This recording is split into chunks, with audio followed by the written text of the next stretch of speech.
finally, let's hit the box office. Yeah. It sounds like, I mean, we're doing Groundhog's Day every week that we're talking about the box office. There's been one winner since December. Who is that winner? Avatar, Way of Water. And I finally saw it. I can speak about it with some knowledge. I mean, you know, it's hard to tell what's happening exactly. There's not been a lot of great competition against Avatar. There's not really been any big stuff. I mean, you've got kind of an artsy movie with Tom Hanks that's a recreation of a book. Okay.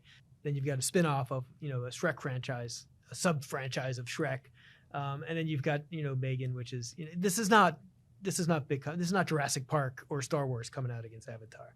It's hard to tell whether the distributors in Hollywood were just saying, let's hold back and just let this Cameron thing play out until Memorial Day, which you'll see the tentpole stuff coming out again. If that wasn't the plan and this is just sort of a pandemic fallout and there isn't a lot of stuff in the pipeline, okay, great. But they're thinking it now. The next time an Avatar movie or a Cameron movie comes out, I'm sure that you're going to have this 3-month lag because it's kind of astounding what his movies are doing in the box office consistently. I know. I do want to talk about that. Avatar's overtaken Star Wars The Force Awakens to become the 4th highest grossing movie of all time.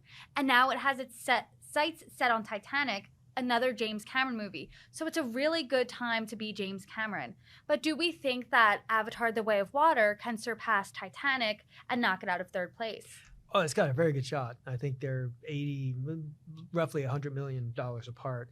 And I think Titanic is running at now 10 million a weekend or so. It'll be out in theaters it won't be doing 10 million for the next 2 months, but it'll be dribbling down. I very easily see it passing Titanic. I don't see it taking the number 2 spot, but it would be amazing. I'm sure Jim Cameron would love to see number 1, 2, and 3 with his films up there.